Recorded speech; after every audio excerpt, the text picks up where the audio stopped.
Good morning, everybody. We're going to go straight to a Fox News alert. Overnight, the Texas Senate passed the state's new congressional act after weeks of Democratic protests, sending it over to Governor Greg Abbott's desk. He's expected to quickly sign it into law. State Democratic Senator Carol Alvarado had planned a long speech as a last-ditch effort to delay the measure, but Republicans blocked it before she could start. My filibuster was shut down. They created an excuse to shut it down. I will not be silenced, and I will not stop talking about this. Despite wearing comfortable sneakers and a knee brace in preparation for her fight, the chamber was pushed to a final vote. Democrats say they plan to challenge the legislation in court. The Trump-backed map secures an additional 5 GOP-leading districts ahead of the 2026 midterm elections. This is one step closer to the end of a long saga that was filled with a 2-week Democratic walkout and threats of arrest from Republicans. But this is just the beginning of the nationwide congressional map battle. Texas has kicked off a wave of redistricting efforts across the country, including in California. So, we knew it was going to end this way, right? Yes, You did.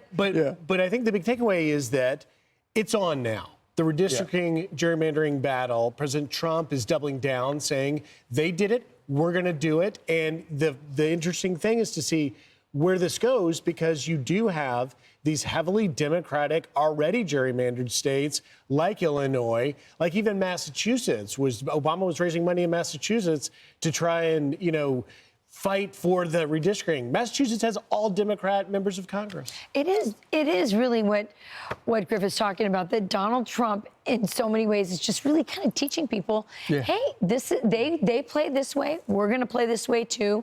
Don't feel bad, because they do it to you. Right. And you've got to, you have nothing if you don't actually win some of these fights. Correct.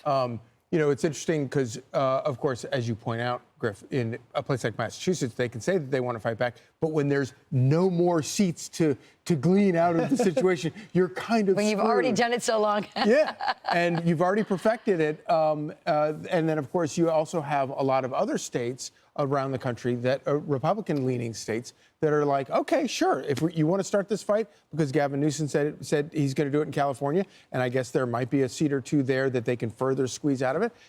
But then all you've done is poke more bees' nests, because more Republican states are like, okay, we'll do it too. Well, I think also the next fight, not to move on from the gerrymandering, quote unquote, gerrymandering and the maps on this, the next fight is really the census.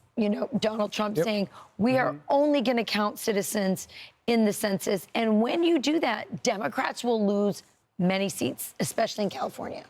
Yeah, it's going to be something to watch. And in California, particularly, that's a state that Trump won 38% of the vote, but yet 83% of the congressional delegation is Democrat. And so it doesn't really serve, even setting aside the census stuff, it doesn't represent the voters' will. And California is going to be a one to watch. I'm Steve Ducey. I'm Brian Kilmeade. And I'm Ainsley Earhart. And click here to subscribe to the Fox News YouTube page to catch our hottest interviews and most compelling analysis.